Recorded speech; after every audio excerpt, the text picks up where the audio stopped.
June 1971. Inside the United States, one of the most sensitive government documents of the Vietnam era was about to become public. It wasn't a battlefield photograph. It wasn't a secret weapon. It was a massive government history of America's involvement in Vietnam, and someone had given it to the press. Within days, the White House would try to stop the story from being published. The documents were known as the Pentagon Papers. They were the product of a massive Department of Defense study examining the history of US involvement in Vietnam. The project had been commissioned years earlier, during the administration of President Lyndon Johnson. By the time the public learned of it, the study had grown to roughly 7,000 pages. The study wasn't created for television audiences or newspaper readers.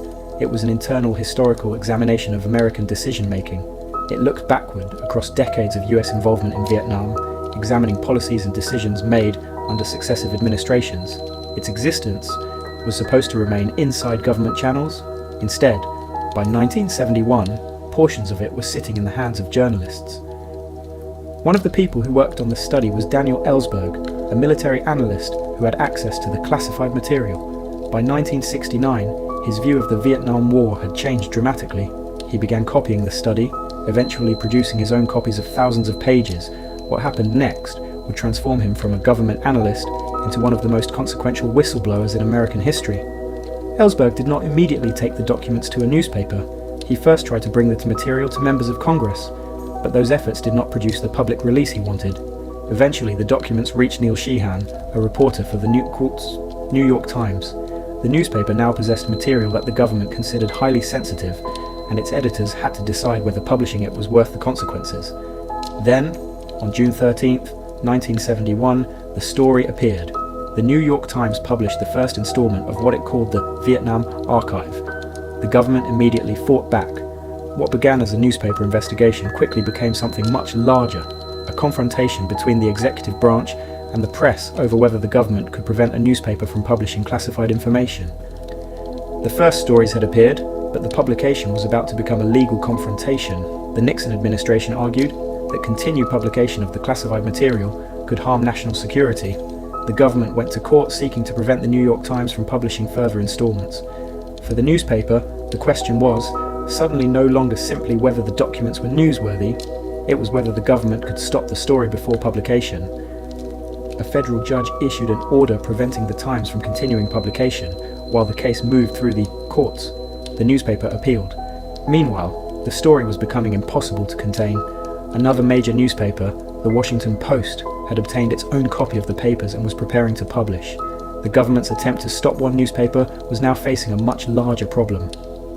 On June 18th, the Washington Post began publishing its own stories based on the documents.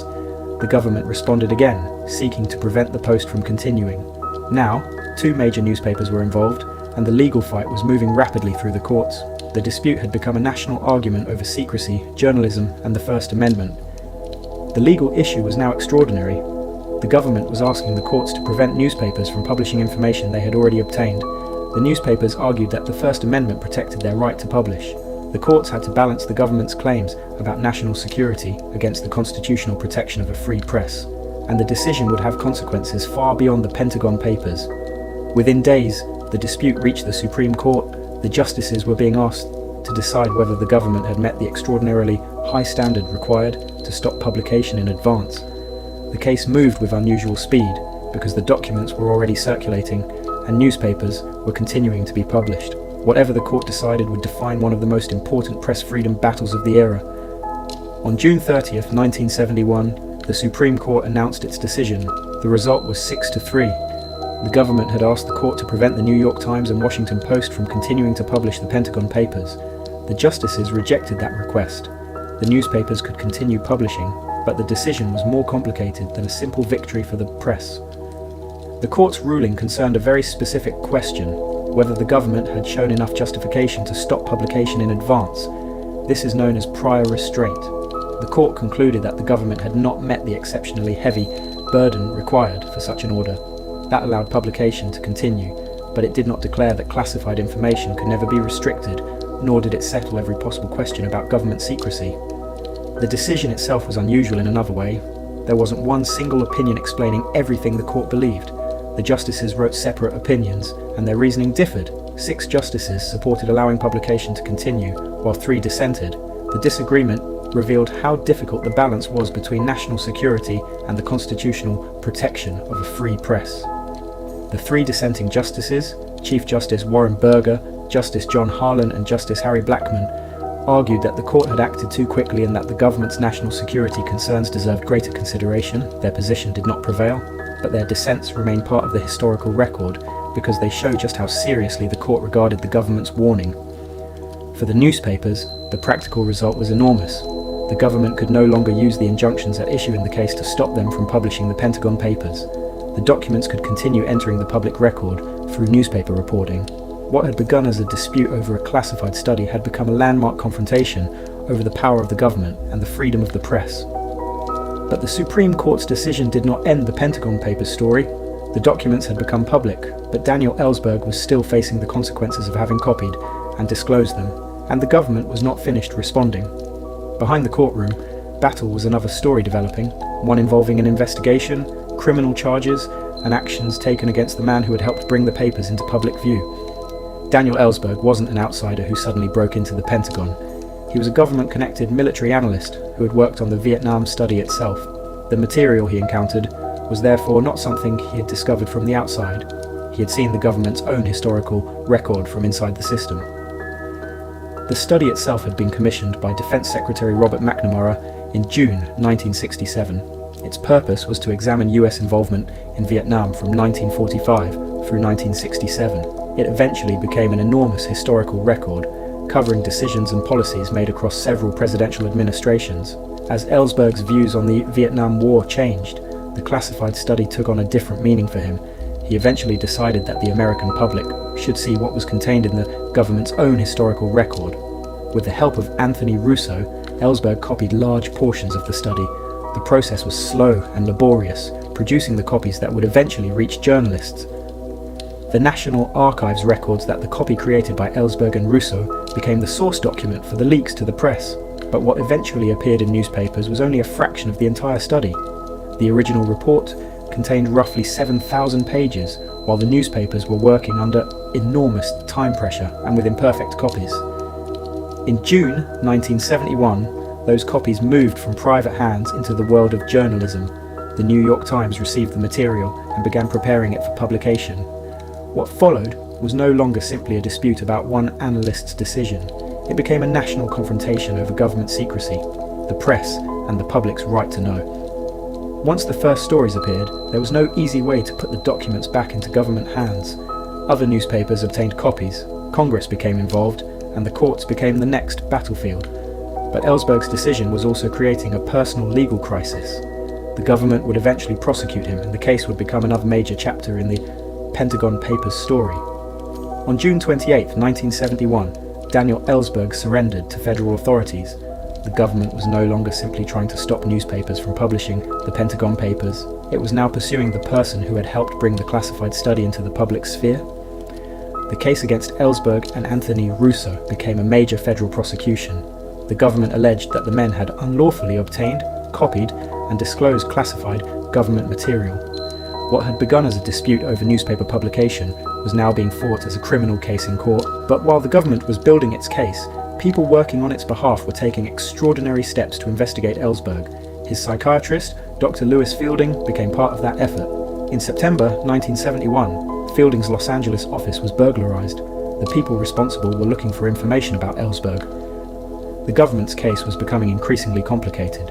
Evidence concerning the conduct of people connected to the investigation was entering the proceedings, raising questions about whether the prosecution itself had been compromised.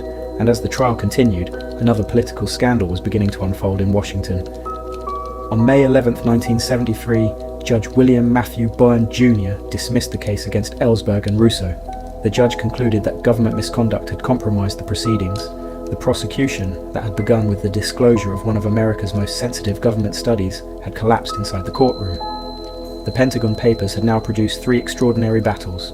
First, the fight over publication. Second, the fight over Ellsberg's criminal prosecution. And third, a growing controversy over the methods used by the government to investigate the leak. The classified study had escaped government control, but the consequences of that leak were spreading far beyond Vietnam. The Pentagon Papers were not a single secret memo. They were a massive historical record, 47 volumes examining American involvement in Vietnam from 1945 through 1967. They contained government documents, studies, military records, and other primary source material. The real story wasn't contained on one page, it was buried across thousands of pages. The study stretched far beyond the years when American troops were fighting in large numbers. Its first sections went back to the years surrounding the end of World War II and traced the development of American involvement through the French War in Indochina, the Geneva Accords, and the growing US commitment in Vietnam. The later volumes followed the war as American involvement expanded. They examined ground strategy and troop deployments, the air war against North Vietnam, pacification efforts, and America's relationship with the South Vietnamese government. Together, these sections showed how policy evolved over time, rather than presenting the war as one single decision. But the papers were not only about military operations, they also documented the political decisions behind the conflict. That included the changing relationship between Washington and South Vietnam and the decisions surrounding the country's political leadership. The documents allowed later researchers to follow those decisions through the government's own records. And one important part of the original study remained outside Ellsberg's leak. Part 6 covered negotiating initiatives involving the United States and North Vietnam. Ellsberg and Russo did not leak that section. The State Department later declassified it in 2002. When the National Archives released the complete report in 2011, the negotiation material became part of the full public record. And that is what makes the Pentagon Papers historically important. They weren't simply one dramatic revelation, they were a huge documentary record of how American Vietnam policy developed.